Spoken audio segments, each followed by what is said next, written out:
हाँ, तो new concept classes से जुड़े हुए तमाम विद्यार्थियों, आज हम जो 11th का टॉपिक है इलेक्ट्रॉनिक कॉन्फ़िगरेशन के बारे में हमने पढ़ा था।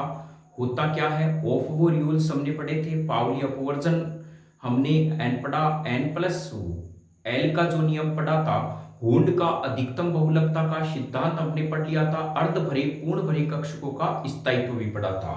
आज हम सीखते हैं तत्वों का इलेक्ट्रॉनिक विन्यास में किस प्रकार से भरे जाते हैं। तो यहां पर सबसे पहले में हम डालने का प्रयास करते हैं एटॉमिक नंबर। एटॉमिक नंबर यानी जिसे कहा जाता है परमाणु क्रमांक। परमाणु क्रमांक, एटॉमिक नंबर। यहां पर हम लिखेंगे इनका सिंबल। सिंबल अर्थात प्रतीक जो है वो, और फिर हम लिखेंगे इलेक्ट्रॉनिक विन्यास। इलेक्ट्रॉनिक इलेक्ट्रॉनिक विन्यास, बिल्कुल n+n का नियम हम समझने का प्रयास करेंगे। इलेक्ट्रॉनिक विन्यास। अब देखिए नंबर 1 में क्या आता है। एक में प्यारे बच्चों आता है हाइड्रोजन, तो उसका प्रतीक होता है H। इलेक्ट्रॉनिक विन्यास 1s1 होता है। पहले ही मैंने बताया था इलेक्ट्रॉन के भरने का जो क्रम होगा वो 1s 2s 2p 3s 3p 3d और 4s, यानी इलेक्ट्रॉन को हमेशा बढ़ती हुई ऊर्जा के क्रम में भरा जाता है, यह कहा था ओकवो ने। तो इस प्रकार से इनको इलेक्ट्रॉन को बढ़ती हुई ऊर्जा के क्रम में भरेंगे, लेकिन ध्यान रखना यहां पर एक्सेप्शन आएगा, नियम लगता है n+l वाला। तो यहां थोड़ा सा टूटेगा क्रम, लेकिन जहां तक है संभावना वो यहां पर इस प्रकार से चलेगी। तो यहां H है और बॉक्स के अंदर हम इसको शो करना चाहिए, तो S में एक ही कक्षक होते हैं, एक इलेक्ट्रॉन। दूसरे नंबर परमाणु एटॉमिक क्रमांक है वो है हीलियम का। हीलियम का इलेक्ट्रॉनिक विन्यास कितना होगा 1s2, और यहां पर हम इलेक्ट्रॉन को भरेंगे इस प्रकार से। तो देखिए ये पहला 1s कक्षक हमारे पास में क्या हो गया, 1s कोष है वो पूरा हो गया। तो यहां पर इस प्रकार से हम इसके इलेक्ट्रॉन को भरेंगे। ध्यान रखें इलेक्ट्रॉनों का चक्रण एक दूसरे के क्या होना चाहिए, विपरीत होना चाहिए। और यह किसने बताया था, यह बताया था पाउली अपवर्जन के सिद्धांत से। फिर इसके बाद में हमारे पास में आता है नंबर 3। नंबर 3 है लिथियम। लिथियम का होता है 1s², फिर आएगा 2s1। ध्यान रखें इस प्रकार से नहीं लिखना है 1s1 2s2। यदि आपने ऐसा लिख दिया तो आप हुंड के अधिकतम बहुलकता सिद्धांत का उल्लंघन कर रहे हैं। तो यहां पर इस प्रकार से हमें लिखना है 1s2, जोड़ते भी जाएं, ये 2 और 1 3 इलेक्ट्रॉन हो गए, और इसको इस प्रकार से बॉक्स में शो कर देंगे, ये 2 और ये हमारे पास में क्या हो गया 1। अब हम आगे चलते हैं इलेक्ट्रॉन भरने के लिए। नंबर 4 पे हमारे पास में होता है बेरिलियम। बेरिलियम का क्या होगा 1s2 2s2, और इस प्रकार से हमारे पास में इलेक्ट्रॉनिक कॉन्फ़िगरेशन भरने का यह सिस्टम हो गया। फिर नंबर 5 पे चलते हैं। बोरोन। बोरोन का होता है 1s² 2s²। फिर अब देखिए 1s² 2s यानी 1s 2s 2p 3s 3p 3d और 4s। अब यहां पर इन दोनों में 4 इलेक्ट्रॉन आ गए। अब यहां पे 2p का, तो यहां हम लिखेंगे 2p1। तो यह मेरे पास में पहला कक्षक है, पहला कोश है, और ये दूसरा कोश है, और यहां पर ये दूसरा कोश का p में 1 इलेक्ट्रॉन। नेक्स्ट हमारे पास में 6 है कार्बन, तो 1s² 2s² 2p2, इसको इस प्रकार से भरेंगे 2 2 4, और यह हमारे पास में आ गया 1 1। तो जोड़ते रहें 2 4 2 6, इस प्रकार से हमें भरने हैं। नेक्स्ट हमारे पास में है 7 नंबर पे नाइट्रोजन। इसका इलेक्ट्रॉनिक विन्यास 1s² 2s² 2p3। किस प्रकार से लिखेंगे, सेम प्रोसेस, ये हमारे पास में, और ये नेक्स्ट p ब्लॉक, जो पी कक्षक हैं उसमें 1 2 3, 2 2 4 3 7, यहां नाइट्रोजन तक हम पहुंच गए। अब नेक्स्ट हम अगला प्रयास करते हैं कि किस प्रकार से इन इलेक्ट्रॉनिक विन्यास को लिखने का प्रयास करेंगे। नाइट्रोजन के बाद में 8 नंबर, 9 नंबर, 10 नंबर, 11 नंबर और 12 नंबर। 8 नंबर पे आता है ऑक्सीजन, 9 पे आता है फ्लोरीन, 10 पे नियोन, सोडियम और मैग्नीशियम। ये हमारे पास में एलिमेंट हैं। इनका इलेक्ट्रॉनिक विन्यास होगा 1s², 2s² और 2p। अब देखिए आएंगे कितने, 2 और 2 4 आ गए और होने चाहिए 8, तो यहां पे हम लगाएंगे 4 लगा सकते हैं, क्योंकि पी जो हमारे पास में उपकोष है उसके पास में अधिकतम इलेक्ट्रॉन की संख्या 6 हो सकती है। तो नेक्स्ट हमारे पास में है 1s², 2s², 2p5। नेक्स्ट जो आएगा वो है 1s², 2s², 2p6। अब इनके हम बॉक्स के रूप में दर्शाएं तो एकदम बॉक्स के रूप में दर्शाना बहुत इजी है।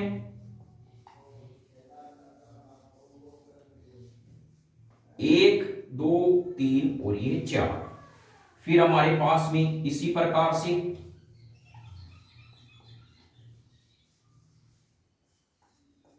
2 3 4 और ये 5, और ये हमारे पास में हो गया 2 2 और ये 2 2 4 2 6।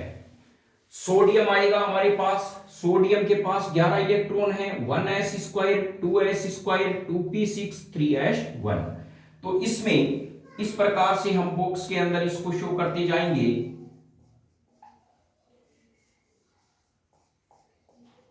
ये पी कोष में 6 आ गए और एस के अंदर हमारे पास में आएगा 1। अब मैग्नीशियम में 1s², 2s², 2p6, 3s2। ये जो पोर्शन है वो D2 आएगा, लेकिन यहां पर क्या आ जाएगा प्यारे बच्चों, इस प्रकार से ये आ जाएगा।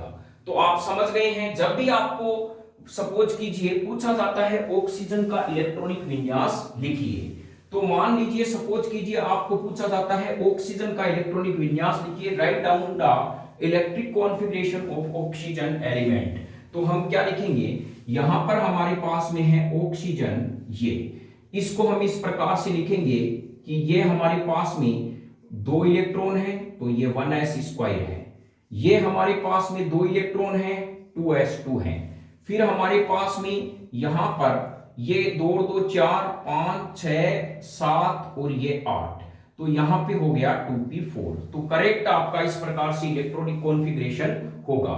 तो यहां समझिए, यदि अगला कह रहा है मैंने इलेक्ट्रॉन को यहां नहीं भर के यहां भर दिया, तो बताओ ये किस नियम का उल्लंघन हो रहा है, ये वुंड के अधिकतम बहुलकता सिद्धांत का उल्लंघन हो रहा है। यदि अगला कहे कि सपोज कीजिए मैंने दोनों इलेक्ट्रॉनों को ऐसे रख दिया, तो किसका नियम का उल्लंघन हो रहा है, पाउली के अपवर्जन सिद्धांत का उल्लंघन हो रहा है। तो यह भी ध्यान रखिए, कभी कभी आपको इलेक्ट्रॉनिक कॉन्फ़िगरेशन देकर एग्जाम में इस प्रकार के कथनात्मक प्रश्न भी पूछे जा सकते हैं, क्योंकि वुंड पाउली के नियम का वीडियो है, वो पूरा का पूरा new concept classes by Kailash Pareek के नाम से जब आप सर्च करोगे, इलेक्ट्रॉनिक कॉन्फ़िगरेशन पार्ट 1, 2 और आज ये 3rd में पूरा कंप्लीट हो जाएगा। अब हम जो मैग्नीशियम है, फिर एल्यूमिनियम, सिलिकॉन, फास्फोरस, सल्फर और क्लोरीन, इनके बारे में लिखने का प्रयास करते हैं। इस जो परमाणु क्रमांक है 13, 14, 15, 16 और 17, बहुत ही बेसिक केमिस्ट्री होती है।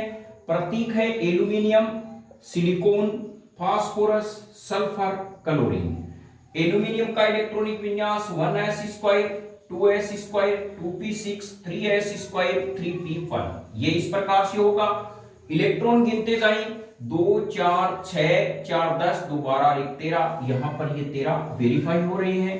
1s², 2s², 2p6, 3s² और 3p2, 1s², 2s², 2p6, 3s², 3p3, 1s², 2s square 2p6 3s square 3p4 जोड़ते जाइए। क्या ये इलेक्ट्रॉन सही आ रहे हैं? 6 4 10 2 12 12 4 16। ये आपका वेरीफाई हो गया। अगली स्टेप पे आप चलते हैं। 1s square 2s square 2p6 3s square 3p5। अब जैसे सपोज कीजिए मैं एक का बॉक्स बना के बता रहा हूं, जैसे सपोज कीजिए इसका बना रहा हूं, तो ये इस प्रकार से हो जाएंगे। ये इलेक्ट्रॉन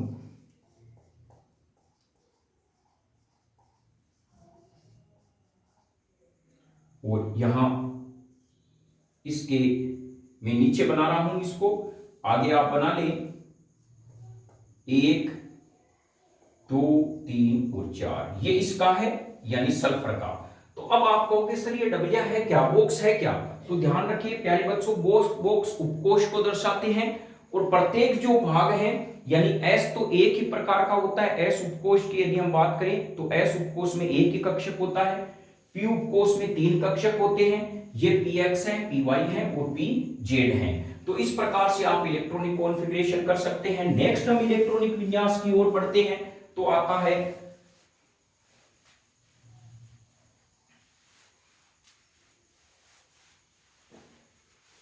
18 19 20 21 22 23।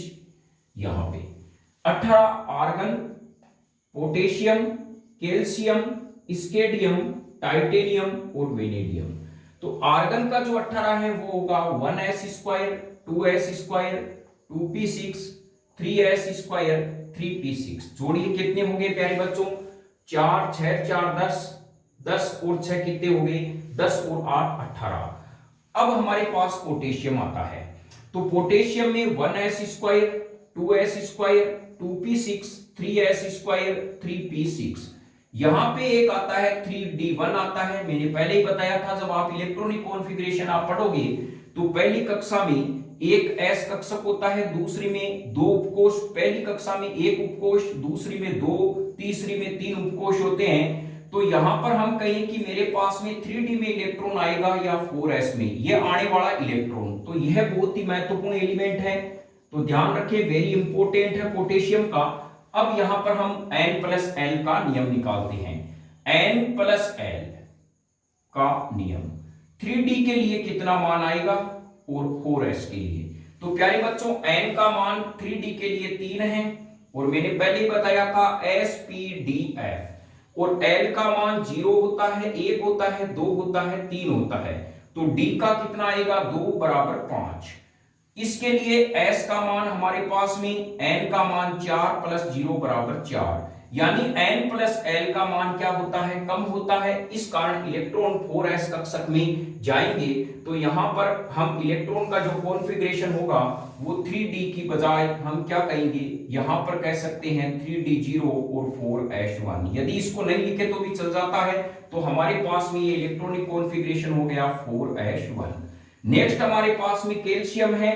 तो 1s square 2s square 2p6 3s square 3p6 और 4s2। यहां पर कंप्लीट हो गया काम।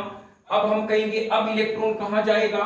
जब 4s भर गया तो 4p में जाएगा क्या? तो यहां पर हम देखते हैं 3d और 4p का कंपैरिजन करते हैं। 3 प्लस d का मान 2 5, p में 3 प्लस p का मान होता है यहां पे 4 n का मान है और 1 बराबर 5।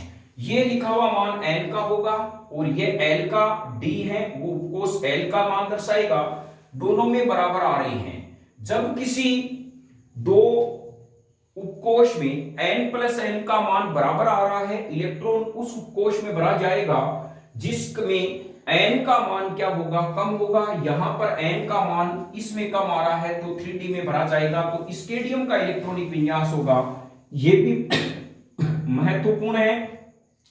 1s square 2s square 2p6 3s square 3p6 3d1 4s2। इस प्रकार से ये अब डी ब्लॉक का तत्व है, एलिमेंट है। ध्यान रखें बाह्यतम कोश में ये 4s और ये आ गए तो ये s कक्षक के यानी s उपकोष के s ब्लॉक के एलिमेंट होंगे और ये डी ब्लॉक का एलिमेंट है। अब नेक्स्ट हम आगे चलते हैं। 1s square 2s square 2p6 3s square 3p6 3d2 और 4s2। नेक्स्ट वेनेडियम में 1s square 2s square 2p6 3s square 3p6 3d3 और यहां पे आ जाएगा 4s2। नेक्स्ट अब यहां पर आप उतार ले। अब आप कहोगे सर बॉक्स वाला बताइए किस प्रकार से लिखे। सेम है प्यारे बच्चों, यहां पर ये आपका 1s हो गया, ये आपका 2s हो गया, ये आपका 2p हो गया और ये 3s हो गया, ये आपका 3p हो गया और यह आपके पास में जो है वो 3d हो गया। d में 1 2 और 3 और ये आपका हो गया 4s। तो हम यहां पर ऐसे भी लिख सकते हैं 1s square 2s square 2p6 3s square और 3p6 और ये 3d3 और ये 4s2। ये समझ गए होंगे आप। अब नेक्स्ट हम चलते हैं क्रोमियम से लेकर जिंक तक। ध्यान रखिए जिंक एलिमेंट तक ही आपको यदि तत्व याद हैं तो सफिशिएंट है 12 तक। और नेक्स्ट 24 से लेकर 30 तक चर्चा करते हैं। यहां पर परमाणु क्रमांक है 24 25 26 27 28। तो 24 में आता है chromium manganese iron cobalt nickel, फिर कॉपर और जिंक आएगा। तो 25 में बात करते हैं जो करते हैं ये आपके 11th में वेरी वेरी इंपॉर्टेंट है। ध्यान रखें क्रोमियम और कॉपर का इलेक्ट्रॉनिक विन्यास आप हमेशा याद रखें। ये 12th में भी परीक्षा में पूछा गया है, 11th में भी पूछा जाता है, कंपटीशन में भी पूछा जाता है, या थोड़ा सा अपवाद आता है। कारण क्या है? अर्ध भरे पूर्ण भरे कक्षकों का स्थायित्व है। Half field and full field जो होते हैं ऑर्बिटल्स, उसकी जो स्टेबिलिटी है वो इसको इफेक्ट करती है। तो यहां पर 1s square 2s square 2p6 3s square 3p6 और यहां पे हमारे पास में आ जाएगा 3d5 4s1। देखिए यहां पर होना तो ये चाहिए, टोटल हो गए 6 4 10 2 12 12 6 18 2 20 4 24 होना ये चाहिए। लेकिन होता क्या है यहां पर हमें पता है डी उपकोष में अधिकतम इलेक्ट्रॉन 10 आ सकते हैं और अर्धभरे कक्षकों में 5 आ सकते हैं। तो यहां पर 5 करने के लिए s में 1 जाएगा और यहां पे 5 आ जाएगा। तो यानी यहां पर जो एक्सेप्शन लग रहा है वो अर्धभरे पूर्ण भरे कक्षकों का स्थायित्व स्टेबिलिटी का लग रहा है। मैग्नीशियम के बारे में देखिए 1s square 2s square 2p6 3s square 3p6 3d5 और 4s2। इस प्रकार से हमारे पास में ये चलेंगे। फिर हम चलेंगे आयरन की तरफ 1s square 2s square 2p6 3s square 3p6 और 3d6 और 4s2। नेक्स्ट हमारे पास में कोबाल्ट है 1s square 2s square 2p6 3s square 3p6 3d7 4s square. अब जोड़ दें आप, इलेक्ट्रॉन 27 आ रहे हैं क्या? 6 4 10 2 12 12 6 18 2 20 और 7 27। फिर आते हैं निकिल में 1s square 2s square 2p6 3s square 3p6 3d8 और 4s2। अब नेक्स्ट रहता है कॉपर और जिंक का। तो इसमें जिंक और कॉपर के बारे में देखते हैं। ध्यान रखिए ये इलेक्ट्रॉनिक विन्यास आपको जब आप डी ब्लॉक पढ़ते हैं 12वीं में बहुत काम आएंगे और 11th में क्रोमियम और कॉपर का इलेक्ट्रॉनिक विन्यास आप याद रखें। एग्जाम में 100% ये प्रश्न पूछा जाता है और कंपटीशन में भी पूछा जाता है। और फिर नेक्स्ट है हमारे पास में 29 नंबर पे कॉपर और 30 पे जिंक, यानी 29 और 30 कॉपर और ये हो गया जिंक।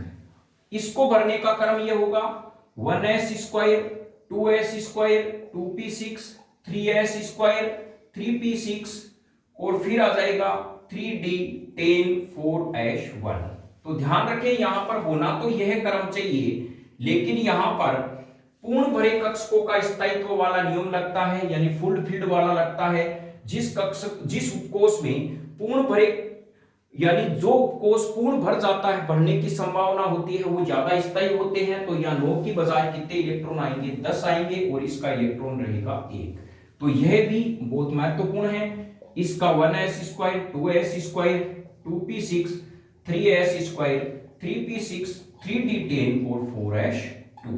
तो यह समझ गए हैं प्यारे बच्चों जिंक का क्या इलेक्ट्रॉनिक विन्यास होता है। अब हम समझने का प्रयास करते हैं कॉपर से जिंक तक एलिमेंट किस प्रकार से याद रखें। तो यह आपके इलेक्ट्रॉनिक विन्यास वाला मैटर आज पार्ट 3 में न्यू कंसेप्ट क्लासेज की तरफ से पूरा हो गया है। तो यहां ध्यान रखें, जैसे मैं कह रहा हूं scandium, titanium, vanadium, chromium, manganese, iron, cobalt, nickel, copper और जिंक, ये हमारे पास में आ रहे हैं 21 पे, 22 पे, 23 पे, 24 पे, 25, 26, 27, 28, 29, 30। ध्यान रखिए, इसको एक बार बोलने का क्रम याद रखिए। Scandium, titanium, vanadium, chromium, manganese, iron, cobalt, nickel, copper और जिंक। इसको याद कैसे रखेंगे, यहां पर इसका मतलब हो गया सचिन, टीआई का मतलब हो गया तेंदुलकर और वी का मतलब हो गया वर्ल्ड, फिर सीआर का मतलब हो गया क्रिकेट, में फिर कोई नया कप जीतेगा, यानी सचिन तेंदुलकर वर्ल्ड क्रिकेट में फिर कोई नया कप जीतेगा। और ये इसके यानी 21 से लेकर 30 तक के आपके एलिमेंट क्या हो गए, कंप्लीट हो गए। ध्यान रखें 11th और 12th में यदि आप पढ़ रहे हैं तो 1 से 30 तक इलेक्ट्रॉन यानी एलिमेंट के नाम, उसके सिंबल, इनके इलेक्ट्रॉनिक कॉन्फ़िगरेशन और वैलेंसी आपको पता होनी चाहिए। वैलेंसी किस प्रकार से निकालते हैं, बहुत ही इजी है, मैजिक ट्रिक है, अगले वीडियो में अध्ययन करेंगे। तब तक जय हिंद।